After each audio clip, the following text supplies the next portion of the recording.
But I wonder what has spoken to you through this Advent season. What particularly about Jesus coming to be with us? What has touched your heart afresh this year? I've asked a couple of people to just come and share what their Christmas takeaway might be this year, in the hope that it might just offer some encouragement to those of us who are listening this evening.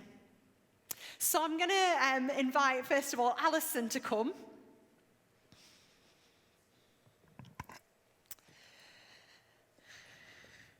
And I know for Alison, this is a real faithful response to God asking you to do this, because Alison does not choose to be up here tonight, but is here to share something of what God has laid on your heart this year, Alison. And you shared this with me in the office last week, actually, and I thought, this people need to hear this. I wish I hadn't shared it now. You wish I hadn't shared it? Yeah, it'll stop you from saying things in the future. But no, I really believe that you have something that is worth us hearing this evening about what God's really laid on your heart. So if you just let us know. Okay, right, thanks, Kathryn. I was thinking about Mary. Just going to put that down. She tends to be a bit, not exactly forgotten, but we obviously concentrate on Jesus and Bethlehem, and we sometimes forget about Mary's role in all of this. So I spent a bit of time thinking about Mary. And she starts by having an angel visit her, and we know she's a godly Jewish girl. She has an angel visit her, and this angel tells her that she is loved by God, that God's got a special plan for her life. And it must have been a wow moment. It must have been a high point of Mary's life to have that visitation from this angel, to know really deep down in her heart that God loved her, that God had a plan for her life, something special. But then she comes down to earth with a bang. She has to go and tell her mum and dad what's going to happen, which can't have been easy. And then when she starts showing, she has all the ostracization, rejection from the village. All her friends will be sniggering behind their hands. They probably start talking about her, calling her names. Her brothers and sisters probably won't want to speak to her because she's disgraced the family. She has to tell Joseph. And she's probably only about 14 or 15. And she probably wonders where God is in all of this. So she escapes to go and see her cousin Elizabeth for a few months. And that's probably a time of encouragement to her, where they can share together and spend time together. But then she has to go back to Nazareth and face the villagers again. And it must have been so hard. And then it gets worse, because then she has to go to Bethlehem. She has what is probably a 90-mile journey. She may have been on a donkey. Chances are she may probably not have been, because if there was a donkey, it probably would have carried their provisions and their food for the journey, which could have taken about a week to do. So she probably did some of it on foot. And she's probably about 8 months pregnant, and I can't imagine what that would be like. If I was Mary at that point, I would be thinking, God's going to come through in a minute. He is going to send a Roman chariot down the road. He's going to take sympathy. He's going to pick us up and take us to Bethlehem. And God's going to do a miracle. Because this is, after all, God's son that I'm going to be giving birth to. So he's going to show up. He is going to show up. I've been through all this for 8 months. Something is going to happen. But it didn't. She had to do it, seemingly without God there. So perhaps she was then thinking, right, well, perhaps she knows she has to go to Bethlehem. She knows the prophecy. She may understand that. So she thinks, right, I'm going to show faith and determination. I'm going to get there. But when I get to Bethlehem, then God's going to show me a miracle. I'm going to walk down the street, and the best inn in town is going to say, the bridal suite's just become available. And my cousin is a midwife, and she's the best midwife in town. And it will all fall into place, and I will know then that God is really with me, and that's how it's going to happen. But it doesn't happen like that. She ends up in a stable. No friends, no relatives, no experienced person that she knows to trust in terms of midwifery. Be strangers who would have been helping her through the birth of Jesus. She would have been tired and hungry, dirty, and probably very, very confused, probably feeling let down by God and disappointed in him. And yet she would know that God loved her. She would know that God had a plan for her. And I think sometimes we have this tension between when we know that God has something that he wants us to do, but the way that it happens is tough. We think should be easy because God's told us he's got a plan for us and he wants us to carry out this particular mission, but it isn't easy. But Mary also had that, and she was bearing God's son, and she also didn't have it easy. God doesn't have favourites in that way. And I don't have all the answers to this, because it's the old eternal question. But one thing I do know is that God's plan for Mary was part of a bigger plan, an eternal plan. Because he did love Mary incredibly much, perfectly, but he loved everybody else as well. And so Mary's plan for her life was part of a bigger picture. And we now know, standing many generations further on, why Jesus was born in a stable. Because he wasn't going to be a rich king, he was going to be poor. And we know some of these reasons, but Mary wouldn't have understood that at the time. But we can. So Mary's story is part of our journey as well. And the same way, our journey, our plan, the plan that God has for us, might be part of somebody else's plan. And it says in Paul, you can read it, Paul says in 1 Corinthians, for our light and momentary troubles. And he was talking to Christians who are being persecuted, so it's not light troubles, but for our light and momentary troubles are achieving for us an eternal glory that far outweighs them all. And perhaps it's not just our eternal glory that our troubles are achieving, but perhaps we're helping to achieve the eternal glory of someone else, because the ripples of what we go through will be impacting someone else, because God dovetails it all together in his most wonderful eternal plan, and we are part of that. So sometimes perhaps it helps to stand back and think, I don't know why I'm going through this, but it might be that this is for somebody else's benefit. I might be contributing to someone else's eternal glory. And it sort of reminds me a bit of like Love Actually, the film, which I really, really like, because they're all individual stories, but then they all start relating to each other.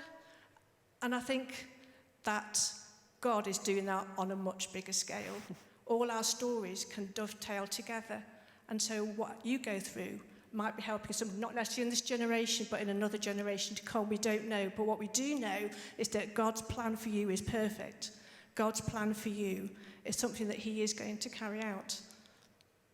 And the only other thing that I just wanted to say is that God doesn't have a plan B. Mary didn't have a substitute. If Mary had decided to flee to the hills and abandon Jesus, it would have been a bit tricky. God needed Mary and Joseph to bring Jesus up as a godly Jewish boy. He needed Mary to do that. He didn't have a plan B. God had complete and utter faith in Mary. And God has greater faith in us than we do in God a lot of the time, because God's faith in us is 100%. He doesn't have faith that he hopes that we will be able to succeed. He doesn't have faith that we can succeed. He has faith that with him we will succeed. And it's like if you've got a teacher or a friend or a family member who really believes in you, it's amazing what you can achieve when somebody has got that kind of faith in you. They can help you to do things that you didn't think you'd got the potential to do when somebody's alongside you.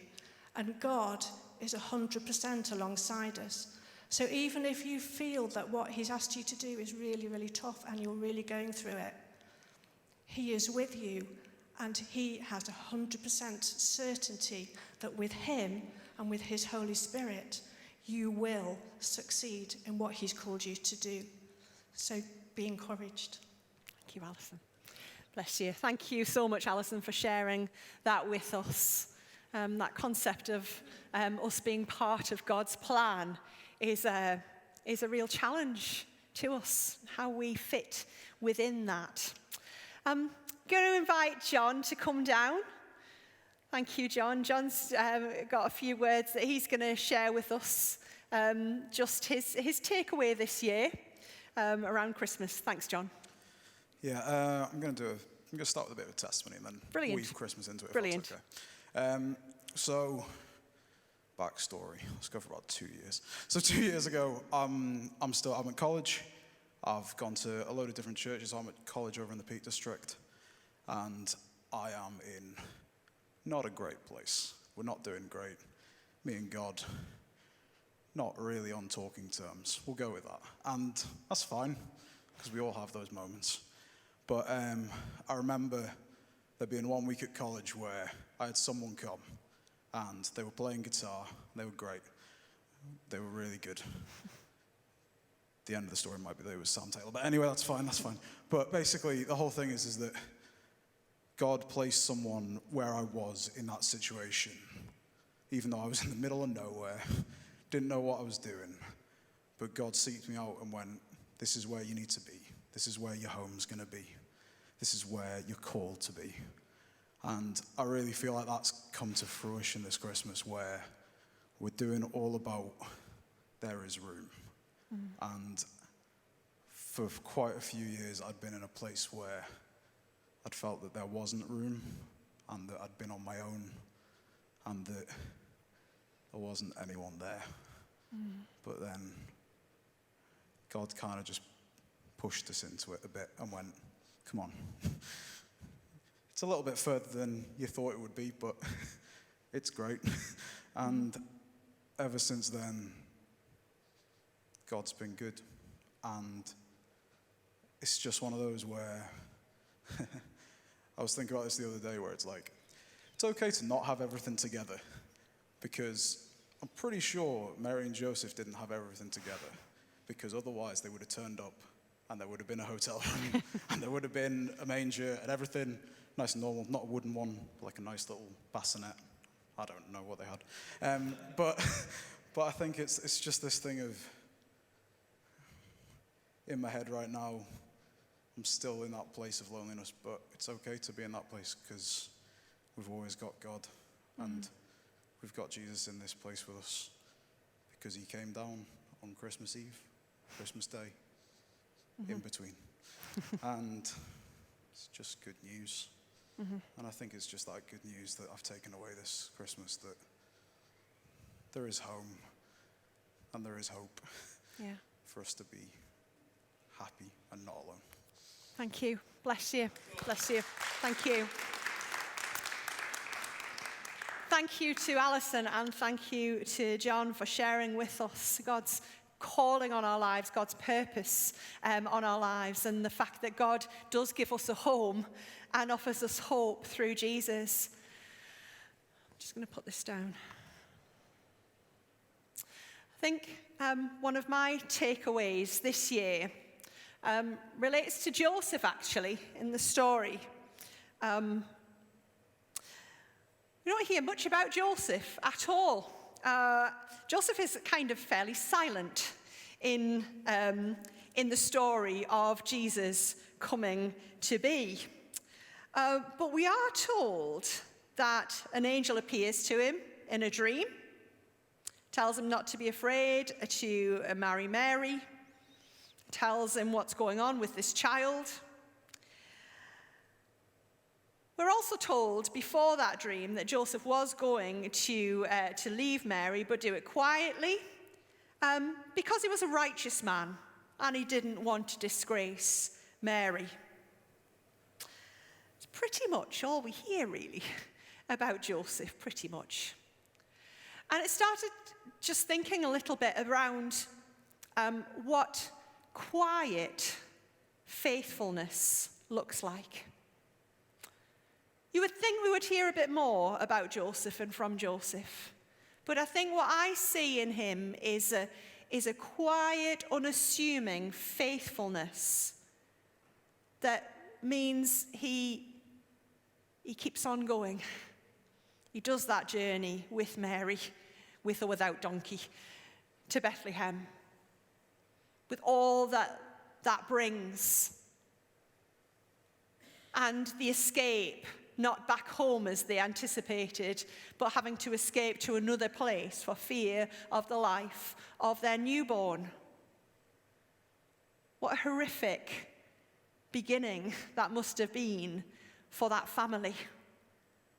And yet, what I think I see woven in through our scriptures is a quiet faithfulness that doesn't need to shout out loud, but just digs in deep and is obedient to God's will and God's ways.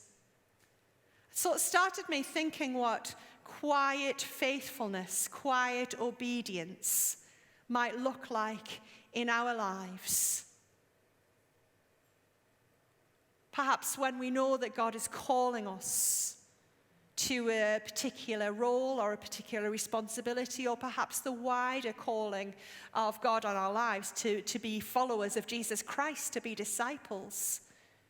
What it looks like for us just to dig deep and to faithfully get on with obeying God in our day-to-day, in our moment-by-moment living. Sometimes it's right that we shout from the rafters about God calling us. Sometimes that's the right thing to do. Sometimes there's seasons to dig in deep and to quietly and faithfully get on and serve God and follow God, whether it's easy or whether it's tough, regardless of the circumstances and situations we find ourselves in. To dig in and to follow God faithfully is our calling. I'd like to just ask you just for a moment as the band come back up, just to think about if you were asked the question, you are going to be asked the question I'm asking you now, what is your takeaway this year from Christmas? If someone asked you what specifically has spoken to you this Christmas, I wonder what it would be. And as the band just play in the background quietly, just allow yourself to get lost in those thoughts for a few moments. It might be that you have an opportunity this week to share that with someone you meet at work, at college, at wherever you find yourselves this week. What is your Christmas takeaway this year? What has God laid on your heart this year?